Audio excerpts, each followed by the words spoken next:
Ouija boards can be fun, well, only if you're into spooky stuff.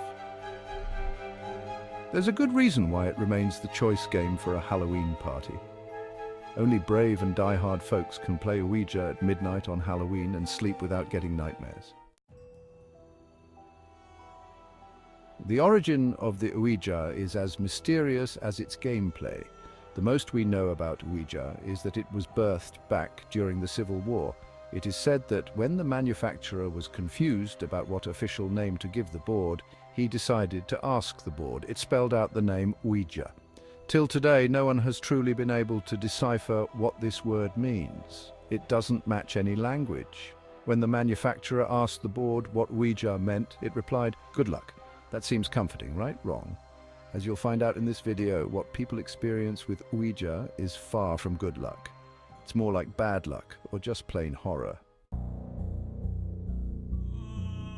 In fact, in the entire history of Ouija boards, only one person ever got good luck from using Ouija, the late Pearl Curran. Pearl Curran was a famous writer who wrote several novels, prose, and poetry. She did all these under the pen name Patience Worth. But you see, this was no ordinary pen name. It was the name of the spirit she encountered while playing Ouija. According to her, the spirit was the source of inspiration for all her literary works. Because her literary works were exceptionally brilliant, most people believed her claim. Many folks concurred that there was no way the simple-looking Pearl Curran could whip up phenomenal literary works like that. Pearl made quite a name for herself, and some good cash too. But most people aren't that lucky. You see, Ouija boards have always been associated with the paranormal. Some spiritualists even consider this board pure evil because it communicates with demons, not dead spirits. If you think all these are tales, maybe you'll change your mind when you hear this scary Ouija story that happened in real life. This story was shared by a guy named Cody. When this event happened, Cody was in his mid-20s.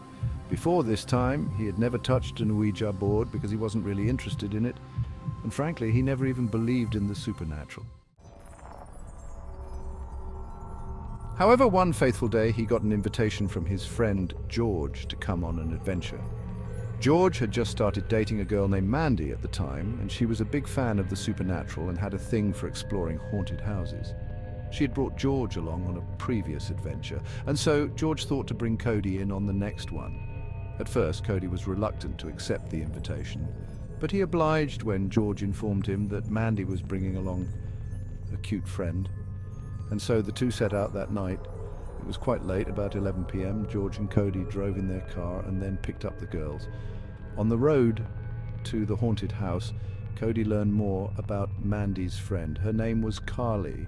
She was red-haired and wore a nose ring.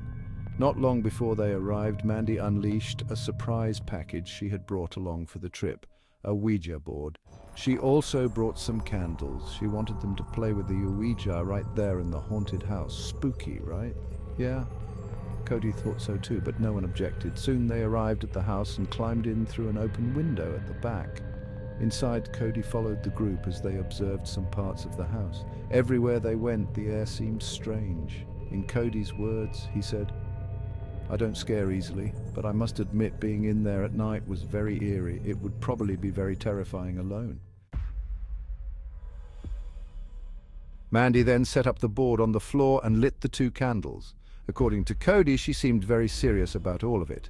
Meanwhile, he and George were pretty much less concerned. Then the game started. At first, the Ouija didn't reply, but after several questions, it slowly spelled, "Hello." Cody and George laughed at this cause. They thought it was the girls moving the planchette, but the girls weren't laughing. Mandy asked the board its name, and it spelled out Gregory. She asked its age, and it replied 30. The game continued until suddenly they all heard a loud thump from upstairs. Everyone jolted with fear, wondering who it was. But Mandy insisted it was their new Ouija friend, Gregory. Cody and George didn't want to continue anymore. They wanted to leave. But then they heard footsteps upstairs above them. They decided to check out what it was. The girls kept begging them not to go, but they did anyway. They traced the sound to a bedroom, and their eyes caught the attention of a closet that was cracked open. They listened closely and suddenly heard the sound of someone exhaling behind the door. That was it. George and Cody freaked out and ran, but they were in for quite a surprise.